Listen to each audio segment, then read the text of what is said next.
Foreigners Indian food taste பண்ணதுக்கப்புறம் அவங்க சொல்ற ஸ்டேட்மெண்ட் என்னன்னு சொல்லி இந்த வீடியோல பார்க்கலாமா? ஃபாரினர்ஸ் இந்தியாவுக்கு ஃபர்ஸ்ட் டைம் விசிட் பண்ணும்போது நம்ம ஸ்ட்ரீட்ல நடக்கிற அந்த sizzling sound, masala smell, colour and crowd எல்லாமே பார்த்து ஃபெஸ்டிவல் மாதிரி ஃபீல் பண்ணுவாங்க. மோஸ்ட்லி எல்லா ஃபாரினர்ஸும் இந்தியன் ஃபுட்டை டேஸ்ட் பண்ணுறதுக்கு முன்னாடி கேட்குற 2 கொஷின் என்ன தெரியுமா? Will it be too spicy or is it safe to eat street food அப்படின்னு. ஆனால் first bite of panipuri burst, first sip of masala chai, butter dosa melting taste try பண்ண உடனே அவங்களுடைய ஃபேஸ் ரியாக்ஷன் பார்க்கவே ரொம்ப வர்த்தா இருக்கும். ஏன்னா இந்தியன் ஃபுட்டை வந்து சாப்பிட்ட உடனே அவங்களுடைய smile, happy tears and shock எல்லாமே வந்து மிக்ஸ் ஆகி வரும். அவங்க சொல்கிற ஒரு ஃபைனல் ஸ்டேட்மெண்ட் என்ன அப்படின்னா, இந்தியன் ஃபுட்டை சாப்பிட்டதுக்கப்புறம், wow this is better than any restaurant food.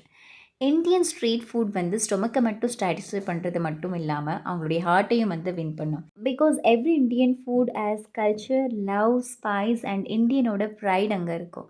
இதே மாதிரி more real time career stories and life லெசனுக்காக ப்ளீஸ் டு சப்ஸ்கிரைப்.